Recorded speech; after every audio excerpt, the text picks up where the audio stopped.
Alright, welcome to Open Mic Wrestling Night here on Filling the Void Podcast Network by way of Spreaker, Spreaker.com/filling_the_void. If you are not listening to me live, you are listening to me on one of our many of affiliates, whether it be Spotify, whether it be iHeartRadio, iTunes, or Apple Podcasts. Stitcher, Google Play, a bunch of different TuneIn and Player FM. Thank you all for tuning in to my show and all the shows on Filling the Void Podcast Network, and thank you for the support that you are giving not only my show but the product as a whole. I want to kick off the show here by stating this is going to be a very challenging episode for me. And I say that with a chuckle because currently, as of this moment, I have a little over 4-week-old kitten named Azula sleeping on my lap as I'm doing this show. When I played the music at the very beginning, it comes out of my speakers for me to hear. Because for whatever reason, with these drives that are on my laptop in which I broadcast from, the headphones won't work. So once the music started playing, the cat started waking up a little bit. I'm like, oh, great. So as the music continues playing, kind of stretches, and falls right back to sleep. So I have one hand caressing the body of this kitten, Azula, while she's on my lap and currently right now nuzzling under my arm. It's adorable. If any of you follow me on Twitter at Kalypso426, or anybody that knows me personally that's listening to this, you know I have 2 dogs that live with me, Palmer and Hunter. And then you have Sebastian, who is with my fiance's parents. And I have a chinchilla here that thinks it's a dog too, so it's pretty much an animal house here, just with the 2 dogs, 1 cat, or kitten, and chinchilla. So, as Azula is repositioning herself to make herself more comfortable, welcome to the show. Oh god, this is going to be a nightmare. Okay. So as I mentioned on social media, what we'll be talking about is obviously the ongoing thing that is Hulk Hogan's reinstatement into the Hall of Fame. That's what I'm going to start off with, actually. And I said that I was going to mention Match of the Week as a segment on this show. Well, I might run it down really quick of what I'm looking for later at the end, towards the end of the show. But you're more than welcome to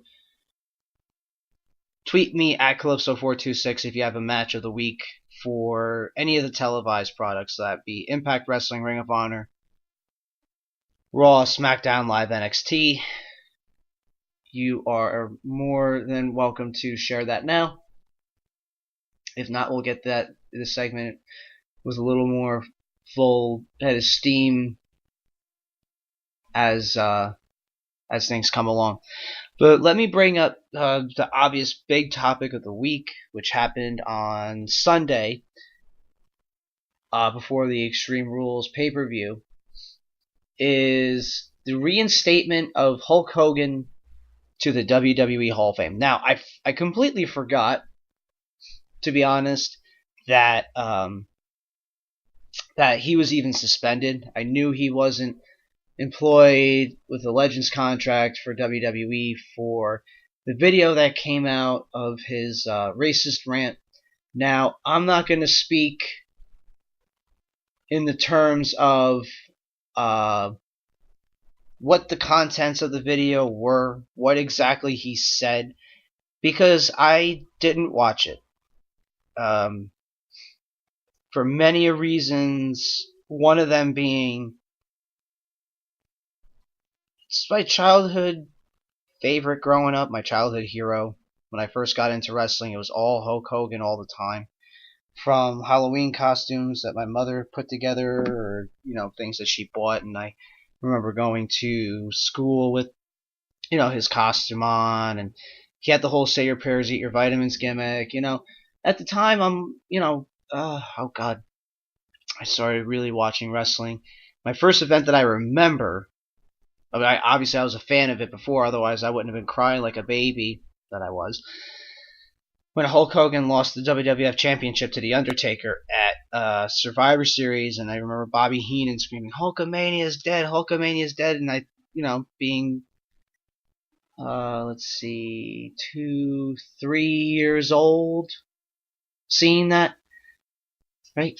89, 90, 90, yeah, so I was 3 years old watching that, and I remember being very upset. With that being said, and there's just other things that go along with it, with the fandom. 1, 2, I can't tolerate. It's like a double-edged sword, and it's a conflict really bad. Racism should not and is not acceptable. Should not be, and it isn't acceptable. To put it in a different way, and in a little bit of a better way, I guess. I didn't want to hear any of that being said. I don't really tolerate it. I don't like it.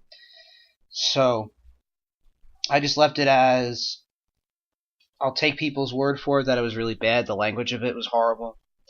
And the actions of the video, absolutely horrendous. So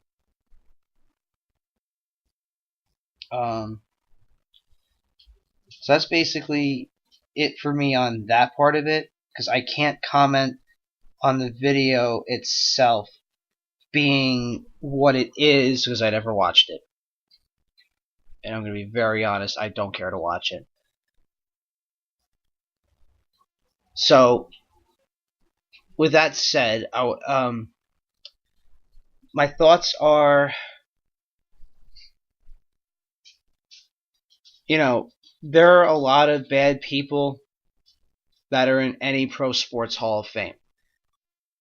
I could go up and down the line with people who've done horrendous things as people, or just were terrible people in general.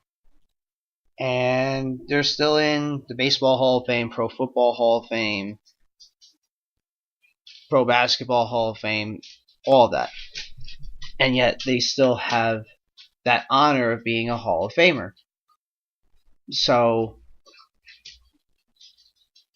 while I get why WWE did it, for PR reasons, I totally get it. Now, here's where I'll say that I was very okay with them not getting, letting him go of his Legends contract. I wasn't necessarily in agreement with them taking him out of the Hall of Fame for the sheer fact of, well, A, he already has the ring.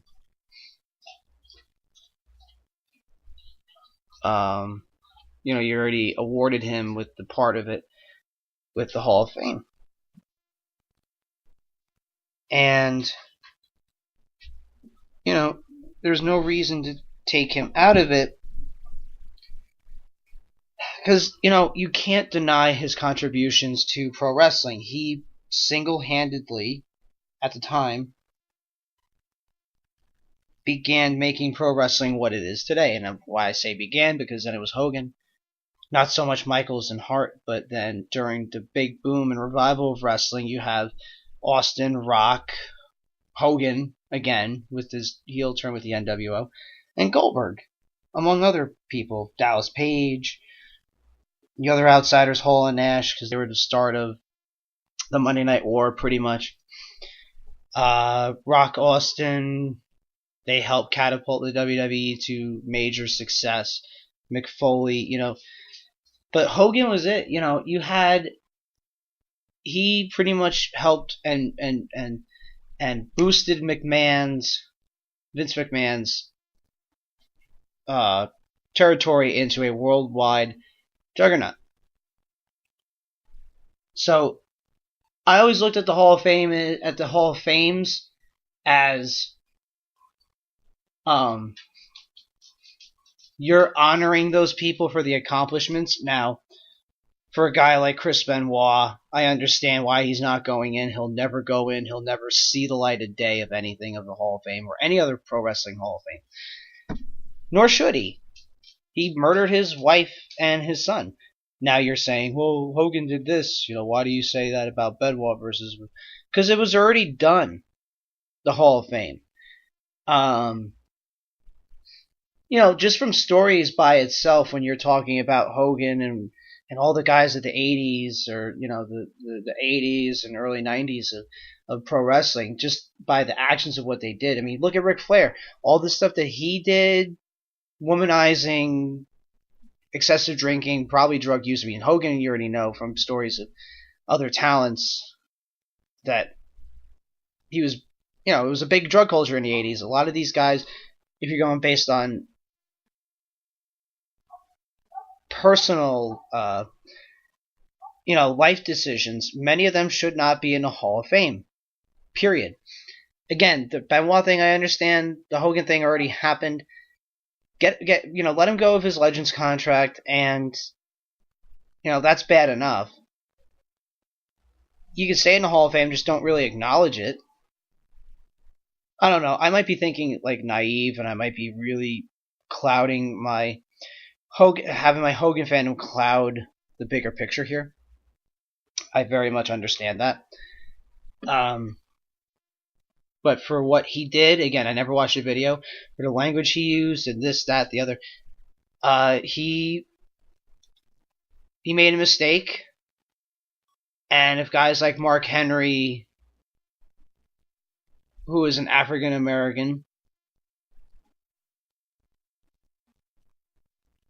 if he pretty much says he believes in second chances, and as long as Hogan does the work, to prove that he is as sorry as he says he is, then, okay, that's great. But, forgiveness is one thing, but don't forget that this happened.